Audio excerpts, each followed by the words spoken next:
આજની ધર્મકથા. પ્રણામ. પન્યાજી મહારાજ. આપણને એવું લાગે કે કોઈ એક મહાપુરુષ જ્યારે પોતે સિદ્ધિના શિખરે બિરાજમાન થવાની પૂર્વ ભૂમિકામાં હોય, એવા સમયે જે વ્યક્તિઓ એ સિદ્ધિને અનુરૂપ એને લાગે તેવા વ્યક્તિઓને ક્યાંયથી પણ ભેગા કરી અને પોતાના સાનિધ્યમાં રાખી અને એક ઋણાનુબંધ કેળવવે અથવા ઋણાનુબંધને કેરી ફોરવર્ડ કરે, એવું એક વ્યક્તિત્વને એવી જીવનની ધારા પૂજ્ય પન્યાજી મહારાજે પોતાના આ જે શ્રાવકો છે એમની સાથે કેળવી.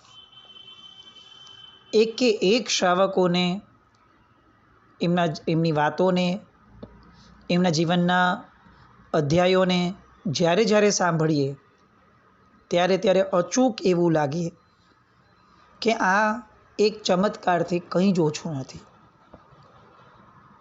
અને એવું નહીં કે પન્યાજી મહારાજ ગયા તો ચાલો બધું કહ્યું, જરા પણ નહીં. દરેક શ્રાવક પન્યાજી મહારાજને અનુભૂતિના સ્તર ઉપર લઈ જઈને અનુભવી શકે, એમની શારીરિક હયાતી ન હોય ત્યારે પણ. એવી કૃપા, એવો સંબંધ. અને એટલે જ કદાચ એમ માનવાનું મન થાય કે ભવાંતરમાં આ બધા લોકો મળશે જ, અને બધા જ ભૂતકાળની અંદરમાં મળ્યા જ હશે. અનાયાસે જે વસ્તુઓ જોવા મળે એ પૂર્વના ઋણાનુબંધની, એવી રીતે કોઈ પણ કારણ વગર અતિશય સ્નેહ અંદરથી પ્રગટે તો એ પણ પૂર્વના ઋણાનુબંધે. અને આવા ઘણા નામોમાંથી કેટલાક નામો અને એ નામોના જીવનની અંદરમાં એમના જીવનમાં બનેલા પ્રસંગો, એની એક ટૂંકી યાદી, કેટલાક પ્રસંગો આપણે છૂટાછવાયા જોવા છે. ગઈકાલે આપણે વાત થયેલી ઋષભદાસજી ચેન્નઈના, જીવ મૈત્રી પ્રખરપણે વણાયેલી જીવનમાં. એ જીવ મૈત્રી કેવી વણાયેલી એનું એક સામાન્ય દ્રષ્ટાંત કે જે અસામાન્ય લાગે આપણને. એમણે પોતાના સ્વદ્રવ્યથી જિનાલય બંધાવ્યો હતો. કેટલું ઉત્તમ લાગે. સામાન્યથી કોઈ પણ મહાત્માની પ્રેરણાથી પણ બનાવી શકે, કેટલા બધા લોકો બનાવે છે, ખૂબ અનુમોદનીય છે. પણ આમની સ્પેશિયાલિટી એ હતી, આ પન્યાજી મહારાજના માનસ પુત્ર હતા એવું એમના કયા આચાર પરથી લાગે તો કે ઋષભદાસજી એ દેરાસરમાં મુકાયેલી દરેક ઈંટોનું પ્રમાર્જન કરીને પછી ઈંટો આપતા. આપણે મોટું જિનાલય બંધાવવા માટેના પૈસા આપવાવાળા લોકોને સાંભળ્યા છે. કેટલી વાર આવું સાંભળ્યું કે ત્યાં જઈ અને જૈનાનું પાલન કઈ રીતે થઈ શકે, શક્યતઃ શ્રેષ્ઠ, એનું પણ એ જ વ્યક્તિ ધ્યાન રાખે કે જે વ્યક્તિ પૈસા આપે છે. ધનવાન એ ક્યારે કાર્યકર્તા હોઈ શકે એવું બહુ ઓછું બને. અને આ તો પાયાની ઈંટ બની અને આખા જિનાલયની અંદરમાં જે પણ કામ થયું એ બધા જ કાર્યોની અંદરમાં નાનામાં નાના જીવ સાથેની મૈત્રીનો ભાવ અખંડ રહે એવા પ્રયાસોને એવા આયામો કરતા. એમની હાઈટ કહું, આપણે અત્યારે સાંભળીએ ને તો ખરેખર આપણને આપણી જાત પર ધિક્કાર છૂટી જાય. અને જીવનમાં બીજી વાર ક્યારેય કોઈ આપણને ધર્મી કહે ને તો આપણે એના મોઢા પર હાથ રાખવાનું મન થાય કે ભાઈ બીજું જે બોલવું એ બોલ, મારા જેવાને ધર્મી નહીં કહેતો. જો ધર્મી મારા જેવો હોય ને તો આ બધા શ્રાવકોને શું કહેવું એ નવો પ્રશ્ન ઊભો થશે. એમના જીવનની અંદરમાં જ્યારે પણ એક કીડી જેવો જીવ પણ મરી જતો એમણે જોયો છે, કોઈના પણ હાથેથી ક્યારે પણ ગમે તે રીતે અનાયાસે જોવાઈ ગયો હોય અને ઋષભદાસજીને તાવ ના આવ્યો હોય એવું આજ સુધી નથી બન્યું. કેટલીય વ્યક્તિઓને સ્મશાનમાં બળતા જોઈને આપણે આવી જવાવાળા આપણને ફરક પણ નથી પડતો. સંવેદના એટલી બુઠ્ઠી કે આપણે ત્યાં પણ આપણા મોબાઈલ ઉપર કંઈ પણ કરી શકીએ. અને આ ભાઈને કીડીને મરતી જોઈ હોય તો પણ એમના જીવનનો ટ્રેક રેકોર્ડ પન્યાજી મહારાજના મળ્યા પછીથી કે કીડી પણ મરતા જોઈ હોય તો એમને અચૂક તાવ આવે ને આવે છે. એક સાધકનું જીવન કેવી ઉત્કૃષ્ટ મૈત્રીનું દર્શન કરાવડાવે એવું એમનું જીવન. ઘણીવાર એવું લોકો કહેતા કે જેમ શ્રેણિક મહારાજાને જ્યારે બાળ્યા હતા ત્યારે એમની રાખમાંથી પણ વીર વીર શબ્દ સંભળાતો હતો. આ ઋષભદાસજી માટે એવું કહેવાતું કે એમનામાં પન્યાજી મહારાજ એટલા બધા વણાયેલા હતા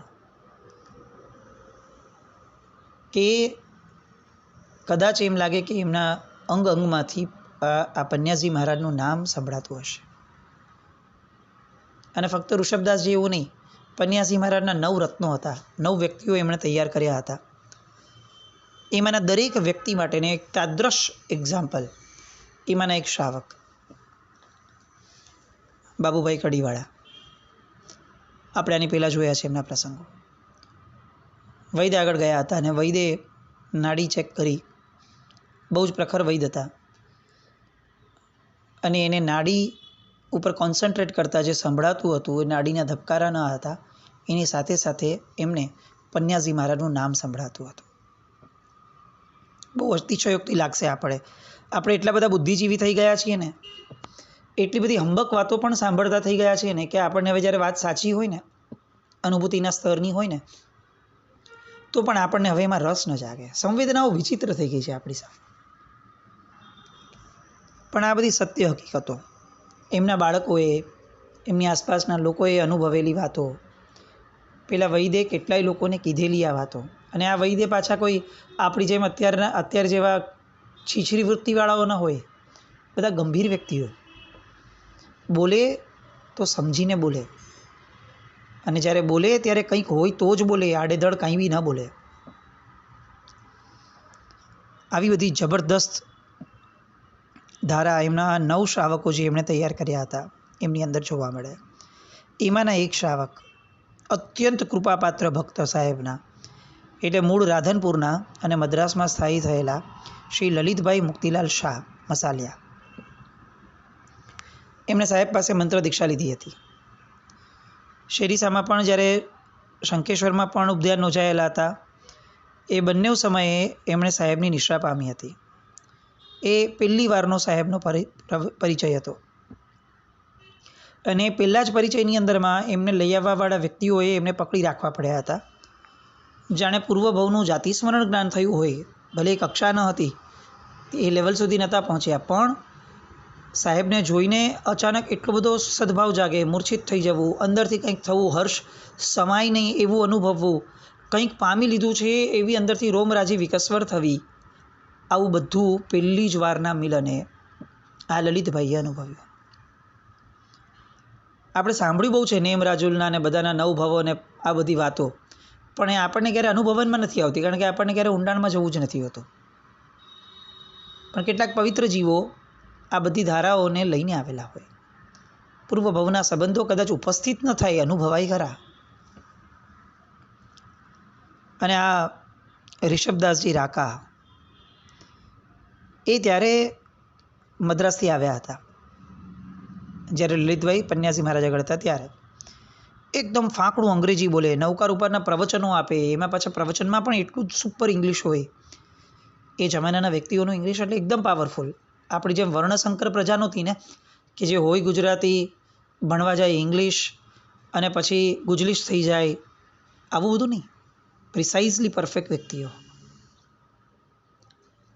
એટલે ફાંકડું ઇંગ્લિશ બોલે ત્યારે અને ગુજરાતી બોલે ત્યારે એમ લાગે કે હા હા હા, જાણે અલંકારિક શબ્દોનો તો ધોધ છે એમની પાસે, જે વહેતો જ હોય. એટલે એમનાથી બહુ પ્રભાવિત થયા અને લલિતભાઈ પન્યાજી મહારાજને પૂછ્યું કે સાહેબ, મારે થોડો સમય આ ઋષભદાસજી પાસે નૌકારની આરાધના કરવા જવું હોય તો એ શક્ય બને ખરું? સાહેબે કહ્યું કે શા માટે ન બને, આપણે જે ઈચ્છીએ શક્ય બને. જાઓ એક કામ કરો, તમને અત્યારે સરસ ભાવ થયો છે ને, તરત ને તરત અત્યારે નાવા જાઓ, પૂજાના કપડાં પહેરો અને શંકેશ્વર પાર્શ્વનાથ દરબારમાં જાઓ અને શંકેશ્વર પાર્શ્વનાથ ભગવાનના દાદાના કાનમાં જઈને કહી આવો કે સાહેબ, મારી પ્રભુ આ મારી ભાવના છે. આ સાહેબનો એક આયામ. કોઈ પણ શુભ ભાવ આવે અને એ અતિશય ગમતો હોય તો તુરંત નાહી અને ભગવાનના કાનમાં જઈને કહી આવવાનું. લલિતભાઈએ તો તહતી કરી પડી વજ્યું અને બીજે દિવસે તો ઘરે જવા નીકળી ગયા. 3 મહિના થયા હશે અને જ્યારે એમના પત્ની અશ્રુમતીબેન એ વંદન કરવા આવ્યા ત્યારે સાહેબજીએ એકદમ ખુલ્લા હાસ્ય સાથે વાત કરીને કહ્યું કે લલિતભાઈ, શંખેશ્વર દાદાએ તમારી વાત રીખવદાસજીના કાનમાં કહી દીધી લાગે છે. આજે જ મદ્રાસથી ટપાલ આવી છે અને એમાં એવું લખે છે કે કોઈ યોગ્ય આત્માને નવકારની આરાધના માટે અહીંયા મોકલવા હોય તો મદ્રાસથી 14 કિલોમીટર દૂર કેસરવાડી રેડ હિલ્સમાં 6 મહિના રહેવા માટે હું આમંત્રિત કરું છું, તો તમે પહોંચી જાઓ. કેવી ભગવાનની કૃપા!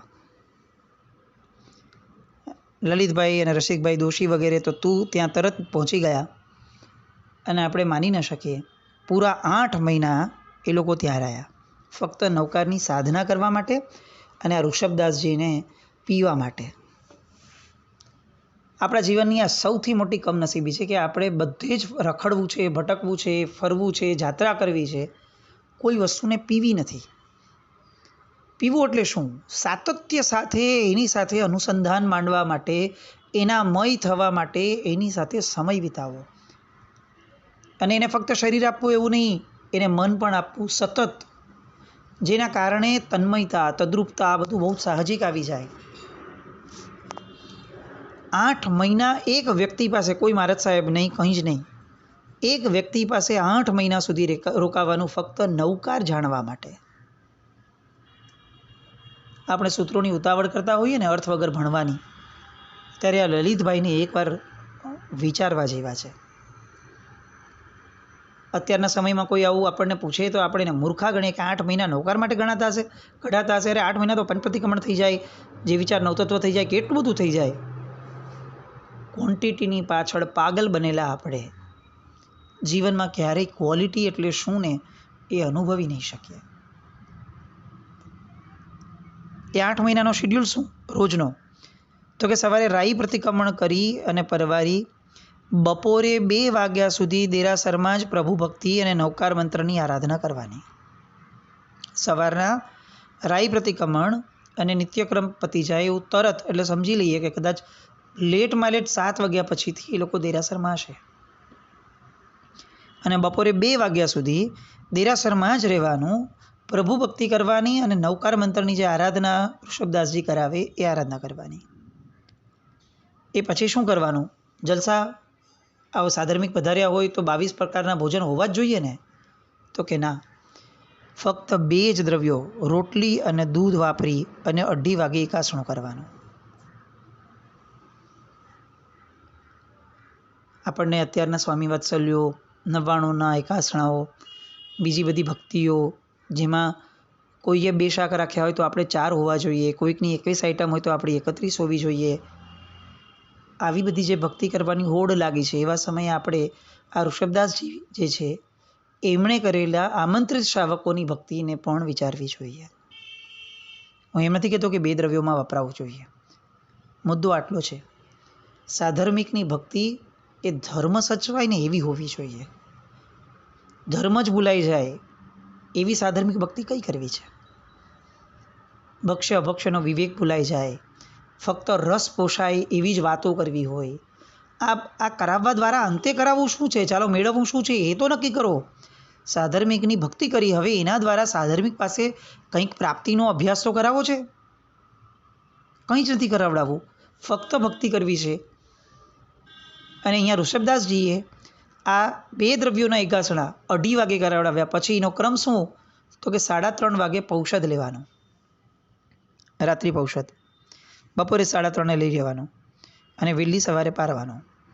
સવારે પારો એટલે પ્રતિક્રમણ તો થઈ ગયું હોય, પછી બસ ફક્ત નિત્યક્રમ માટે થોડો સમય લેવાનો અને ફરીથી એ જ શેડ્યુલ કે દેરાસર વહી જવાનું, 2 વાગે બહાર આવવાનું, 2:30 વાગે એકાસણું કરવાનું, 3:30 પૌષધ લઈ લેવાનું. આવા 8 મહિના ફક્ત નવકારને માણવા માટે એમણે કાઢ્યા. કેવું લાગે આ સ્તર, આવો ધર્મ આપણને કેવો લાગે? કરવાની વાત તો જવા દઈએ, સાંભળવામાં પણ આપણને એમ લાગે કે આ વર્થ છે, આવું કંઈક આપણે આંખ બંધ કરીને આપણે પોતાની જાતને આવા કોઈ શેડ્યુલમાં જોઈ શકીએ. 5 દિવસની શિબિર, 8 દિવસની શિબિરમાં પણ આપણા દતિંગો કેટલા, આપણી જમવાની લોલુપતા કેટલી, જાણે બે જમવાની વચ્ચે પ્રવચનનો એક સમય પસાર કરવાના હોઈએ એ રીતે જમણવારનું મેનુ હોય અને એ રીતે શિબિરોના સમય હોય.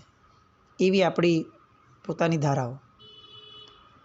આપણે ક્યાં પહોંચી ગયા ને એ પ્રશ્ન વિચારવા કરતાં વધારે મહત્ત્વનો પ્રશ્ન એ થાય છે, આપણે ધર્મને ક્યાં લઈ આવ્યા, કયા સ્તર સુધી આપણે લઈ આવ્યા. જમવાનું ન હોય તો કોઈ પ્રસંગો જામે જ નહીં. આપણે એ સ્તર ઉપર આવીને ઊભા રહી ગયા. લલિતભાઈ, આ ઋષભચંદજીભાઈ, આ બધા તો આપણને જોત અત્યારે આવી રીતે જે રીતે આપણે ધર્મ કરીએ છીએ એ રીતે આપણા અનુષ્ઠાનોને, તો એમને કેવી તકલીફ થાત. એટલે કદાચ ડાયજેસ્ટ જ ન કરી શકત કે આ અમારા વંશજો છે. સાહેબ તો એ સમયે ડીસા તરફ ગયા હતા, પણ આ બધાને એવું લાગ્યું 8 મહિનાની સાધના પછી કે ચિક્કાર સ્ફૂર્ણાઓ આવે છે. અને એટલી હદ સુધી એ લોકો 8 મહિનાની અંદરમાં ટ્રેન થયા કે મોઢેથી લોગસ ગણતા હતા, ત્યાંથી મનથી લોગસ ગણતા થયા, એમાંથી નાક ઉપર, નાસિકા ઉપર કેન્દ્રિત કરીને લોગસ ગણતા થયા, એમાંથી નાભી ઉપર લોગસ ગણતા થયા, અને ત્યાંથી આગળ વધી અને કરોડરજ્જુની અંદરમાં લોગસ કઈ રીતે ગણાય એ પણ એ લોકોને આવડતું ગયું. કરોડરજ્જુમાં લોગસ કેવી રીતે ગણાય, આમ સાંભળીએ તો બી એમ થાય કે આવું કેવી રીતે હોય. આ ચમત્કારો છે બધા સાધનાના. કોઈ પ્રસંગો અલગ બને ને એ ચમત્કાર છે એવું નહીં, એવાય પ્રસંગો ચિક્કાર. લલિતભાઈના જીવનનો એક પ્રસંગ, મદ્રાસથી એકલા આવવા માટે નીકળ્યા હતા, ટ્રેનમાંથી ઉતર્યા અને ખબર પડી કે સાહેબ એ સમયે ભારજામાં હતા, રાજસ્થાનમાં. એટલે જે સ્ટેશને ઉતર્યા હતા ત્યાં ખબર પડી કે એ સ્ટેશને બે જૂથ વચ્ચે કંઈક અંટસ પડ્યું છે અને મારામારીઓ ચિક્કાર થઈ છે અને આખો ગામની બધી દુકાનો બંધ છે. અને એ જ દિવસે વરસાદ એટલો અનરાધાર કે રાત પડી ગઈ અને નદી ભરાઈ ગઈ હોય એવી સ્થિતિ. હવે ત્યાંથી વોકિંગ ડિસ્ટન્સ હતું પોણી કલાકનું, પણ એ પોણી કલાક ચાલે કેવી રીતે? ચાલો વાહન નથી જવા દઈએ, પોણી કલાક ચાલવાનો વાંધો નહીં, પણ વચ્ચે નદી પસાર થતી હતી આખી. હવે નદી બંને કાંઠેથી હિલોડા લેતી હોય એવું નદીનો પ્રવાહ. હવે એમાંથી નદી પાર કેવી રીતે થાય, સામે પાર કેવી રીતે જવાય? લોકોએ ના પાડી કે ભાઈ જતા નહીં, પૂરું થઈ જશે આ તો બધું. પણ લલિતભાઈ પન્યાજી મહારાજના ભક્ત, એટલે એમને તો ક્યાં આ બધી વસ્તુઓ કોઈની સંભળાય. પન્યાજી મહારાજને ભેટવું હોય તો પોતાનામાં જ અંદરમાં એક આખી નદી ઉભરાતી હતી કે મારે મારા ગુરુને ભેટવું છે, એમાં ઓલી નદીને તો ક્યાં વિસાત. એટલે આટલા અંધારામાં પણ પોતે નૌકારનું ધ્યાન ધર્યું અને લલિતભાઈએ નદી ઓળંગવાની શરૂ કરી. બધાને એમ થયું કે આજે આ સૃષ્ટિની વસ્તીમાંથી એક વ્યક્તિ ઓછો થશે, પણ હજી તો કેટલીક મિનિટો પણ ન થઈ ત્યાં અંધારામાં અચાનક એક ઊંચા ભાઈ આવ્યા અને એને લલિતભાઈનો જે બિસ્તરો હતો એ માથે મૂક્યો, ભાથાનો જે ડબ્બો હતો એ પોતાના હાથમાં લીધો અને બીજા હાથેથી લલિતભાઈનો હાથ પકડ્યો. આવો ધોધમાર વરસાદ વરસતો હતો અને કદાચ એમ લાગે કે લલિતભાઈને એવું લાગ્યું કે હું છું જ નહીં, એટલી સ્પીડમાં એમણે નદી ઓળંગાવી દીધી ઓલા ભાઈએ હાથ પકડીને. પલક ઝપટતા જ પહોંચી ગયા હોય એવો અનુભવ એમને થયો કે આટલા વારમાં તો પહોંચી ગયા પહેલે પાર. ઉપાશ્રયની ડેલીની બહાર આવ્યા અને હજી એ વિચારે છે કે ખરેખર આ ગુરુ મહારાજની કૃપા ન હોત તો આ અશક્ય હતું, આ ચમત્કાર છે. અને પોતે સામાન નીચે મૂકીને આંખ ઉપર કરવા જાય છે, ત્યાં આવો એક પણ વ્યક્તિ આજુબાજુમાં હતો નહીં. અને મજાની વાત એ છે કે લલિતભાઈને કોઈ જ આશ્ચર્યનો વિકલ્પ પણ ન થયો. પેલો વ્યક્તિ ન દેખાયો ને એમાં પણ. અંદર ગયા, સંથારો કરી ગયેલા સાહેબ દૂરથી એ સાહેબને વંદન કર્યું અને ત્યાં જ સાહેબજીએ ધીમેકથી પૂછ્યું, નદી ઓળંગતા ડર નહોતો લાગ્યો ને? જે મહાત્મા સંથારા પર સૂતા છે એ મહાત્માને આ લલિતભાઈ સ્ટેશનથી ઉતર્યા ત્યાંથી લઈને અત્યાર સુધીની આખી યાત્રા એ જાણે પોતે અનુભવી હોય, પોતે જ એમની હારે હોય એવી રીતે એમણે પ્રશ્ન કર્યો કે નદી ઓળંગતા ડર નથી લાગ્યો ને? અને ત્યારે એ સમયે બહુ જ સાહજિક રીતે આ બધી ઘટનાઓને કોઈ ચમત્કાર તરીકે ન જોતા, બહુ જ સામાન્ય ઘટના જોતા હોય એવા લલિતભાઈએ જવાબ આપ્યો, સાહેબ આપ બીજું રૂપ કરીને મને લેવા આવ્યા હોય પછી મને ડર છે ન? કેવી શ્રદ્ધા હશે, કેવા સંબંધો હશે એકબીજાના. આવા તો કેટલા પ્રસંગો જેને આપણે ચમત્કાર કીધા વગર રહી જ ન શકીએ. એકવાર રાજસ્થાનમાં સાહેબ હતા, એક સામાન્ય રીતે ખાલી પ્રસંગ આવ્યો છે એટલે અત્યારે સૂર્યોને આ લેવાનું મન થાય છે. રાજસ્થાનમાં સાહેબ હતા અને સાવ અજાણ્યા ગામમાં હતા, પોપ્યુલર ગામથી તો કેટલાય કિલોમીટર અંદર. એમને વંદન કરવા માટે એ પોપ્યુલર સ્ટેશનથી રાજસ્થાનના બાબુભાઈ નીકળ્યા. હવે અચાનક બાબુભાઈની ગાડીને કોઈ એક જણે અટકાવી અને અટકાવીને કેટલાક પુસ્તકો એમને આપ્યા અને એમણે એમ કીધું કે પન્યાસજી ભદ્રંકર વિજયજી મહારાજ સાહેબને આપવાના છે, તમે ત્યાં જ જાઓ છો? અને બાબુભાઈએ કીધું કે હા, હું ત્યાં જ જાઉં છું. તો કે આ પુસ્તકો જરાક એમને આપી દેજો ને. તો કે ભલે. બાબુભાઈ આવ્યા, છેક સુધી પહોંચ્યા, પોતાના ગંતવ્ય સ્થાન પર પહોંચીને બધો સામાન મૂકી દીધો અને સાહેબજીને મળવાની ગાયમાં પેલું સંપેતરું ભૂલી ગયા. એ પોતાની હારે જ રૂમમાં સાહેબજીને વંદન કર્યા, વાતચીતો કરી, સાહેબે બધી સાંભળી, શાંતિથી થઈ ગયું. અને પછી સાહેબે એમને પૂછ્યું કે તમને આ શહેરથી કોઈ કે પુસ્તકો આપ્યા છે, એ લઈ આવ્યા છો ને? અને એમને યાદ આવ્યું કે હા બરાબર છે, એ પુસ્તકો તો અંદર જ રહી ગયા અને તરત જઈને લઈ આવ્યા. અને પછી બાબુભાઈએ સાહેબને પૂછ્યું, સાહેબ આ ગામથી આપે આ રીતે એ ભાઈને સંદેશો પહોંચાડ્યો કેવી રીતે? એક વ્યક્તિ અહીંયા નથી સાહેબ કે જે આવજાવ કરતું હોય, કોઈ વાહન વ્યવહારની એવી સગવડતા બી નથી. આ પ્રાઇવેટ કાર હતી એટલે હું આવ્યો, બાકી તો સગવડ બી નથી. અને ત્યારે સાહેબે કીધું કે મેં આજે એક પ્રયોગ કર્યો હતો. અહીંયાથી ત્યાંની લાઇબ્રેરીવાળા ભાઈ, એનું નામ મેં ખાલી કોઈકને પૂછ્યું હતું, એ લાઇબ્રેરીવાળા ભાઈને ટેલિપથીથી મેં સંદેશો મોકલ્યો કે આટલા આટલા પુસ્તકો મને જોઈએ છે. અને મેં એમને કીધું કે આવી રીતે આ ગાડીની અંદર આવી રીતે એક બાબુભાઈ કરીને એક વ્યક્તિ આવવાના હશે, તમે રસ્તામાં આટલા વાગ્યાની આસપાસ અહીંયા ઊભા રહેજો, એને આપી દેશો ને તો મને પહોંચી જશે. આ બધું એમણે ટેલિપથી દ્વારા પેલા ભાઈના મનમાં સુરાવડાવ્યું, 6 કિલોમીટરો દૂર બેઠેલા ગામડામાંથી. અને પેલા ભાઈને એટલું સાહજિક રીતે ધ્યાનમાં રહ્યું, જે વ્યક્તિને સામાન્ય રીતે ભદ્રંકર વિજયજી મહારાજ આવું બોલતા પણ ન આવડે, એ માણસને બધું સ્પષ્ટતા સાથે સમજાવ્યું. અને ભદ્રંકર વિજયજી મહારાજ સાહેબના પુસ્તકો એમણે થમાવી પણ દીધા બાબુભાઈના હાથમાં. બધાની માટે આ સામાન્ય ઘટના. પેલા ભાઈને પણ એવો વિચાર ના આવે કે હું અચાનક આવું કેમ કરું છું, આવો પણ વિચાર નહીં. બધું જ સેટ. પન્યાસજી મહારાજ, આપણે જેટલું એમની માટે બોલીએ એટલું ઓછું પડે એવી આ વિભૂતિ. હજી આવા એમના ઢગલા. એ પ્રસંગોની નદીમાં ડૂબકી માર્યા વિના આપણને આપણું જીવન જ અધૂરું લાગશે. એવા પન્યાસજી મહારાજની બીજી વાતોને આવતીકાલે ફરીથી સંવેદીએ. જીનાકના વિરુદ્ધ કંઈ પણ બોલાવ્યું તો મિચ્છામિ દુક્કડમ. જૈનમ